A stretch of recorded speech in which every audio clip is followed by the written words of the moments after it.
महाभारत के युद्ध में एक पल ऐसा भी आया था जब महारथी कर्ण की मौत अर्जुन के तीरों से नहीं बल्कि साक्षात हनुमान जी के क्रोध से होने वाली थी। क्या आप जानते हैं कि अर्जुन के रथ की ध्वजा पर बैठे शांतिप्रिय हनुमान आखिर इतने क्रोधित क्यों हो गए थे कि उनकी एक हुंकार से पूरा कुरुक्षेत्र कांप उठा था। अगर उस दिन स्वयं भगवान श्री कृष्ण ने उन्हें न रोका होता तो शायद महाभारत का इतिहास उसी क्षण खत्म हो गया होता। कुरुक्षेत्र का महासंग्राम अपने चरम पर था। कर्ण और अर्जुन के बीच ऐसा भयंकर युद्ध चल रहा था मानो प्रलय आ गई हो। कर्ण अपने विजय रथ पर सवार होकर अर्जुन पर विनाशकारी बाणों की वर्षा कर रहे थे, लेकिन तभी एक अनर्थ हो गया। कर्ण के धनुष से निकले कुछ अचूक बाण सीधे रथ हाँक रहे श्री कृष्ण को जा लगे। उन बाणों के प्रहार से माधव का दिव्य कवच कटकर गिर गया और उनके अंगों पर घाव हो गए। अर्जुन के रथ की ध्वजा पर अदृश्य रूप में विराजमान साक्षात रुद्रावतार हनुमान जी से अपने आराध्य का यह कष्ट देखा नहीं गया। जिस प्रभु श्री राम के लिए उन्होंने लंका जला दी थी, आज उन्हीं के अवतार श्री कृष्ण को लहूलुहान देखकर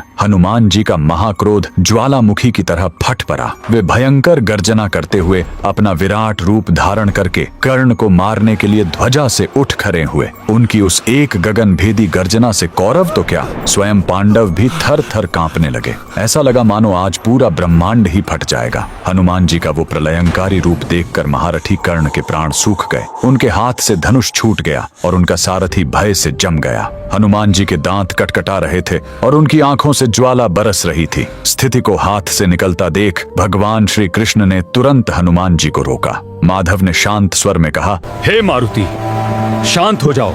अगर तुम क्रोध में भरकर कर्ण को कुछ क्षण और ऐसे ही देखते रहें तो ये महारथी यहीं खंडित होकर भस्म हो जाएगा। हे पवन पुत्र, ये तुम्हारा त्रेता युग नहीं बल्कि द्वापर युग है।